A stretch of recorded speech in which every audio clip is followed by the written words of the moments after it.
Hi, this is Kelly Thames Bennett from Law Offices of J. Geltis, and this is part 2 in my series on adoption. In part 1, we briefly went through the 5 types of adoption. To recap, there is related adoption, agency adoption, private adoption, standby adoption, and adult adoption. Today, let's dive deeper into agency adoption.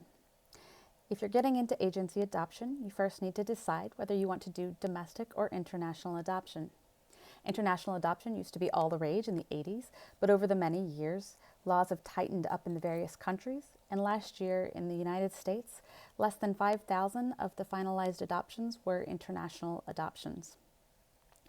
You will likely not get an infant if you choose to go the route of international adoption. The costs are about $30,000 to $50,000, and much of those costs are travel costs. You cannot simply go to the country and pick up your child. You actually must stay for a bit.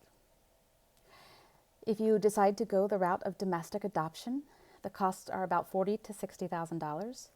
You may elect to use an adoption consultant, and you will find an agency or possibly many agencies to apply to.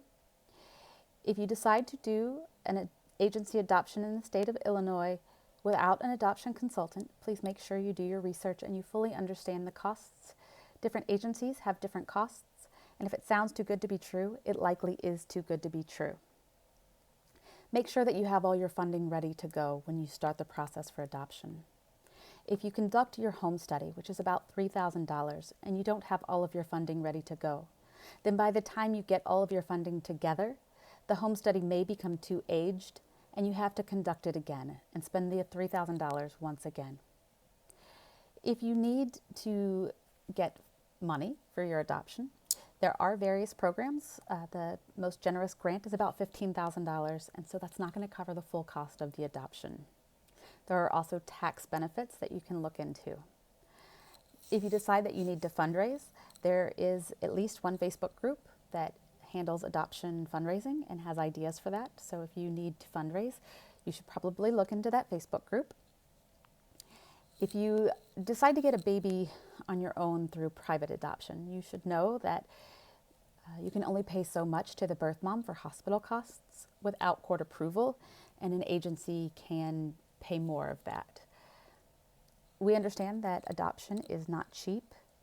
However, there is the value of incentivizing human trafficking, and so we understand that some of the costs of adoption does deter human trafficking. So that is agency adoption in a nutshell. In my next video, we will be talking about foster to adopt.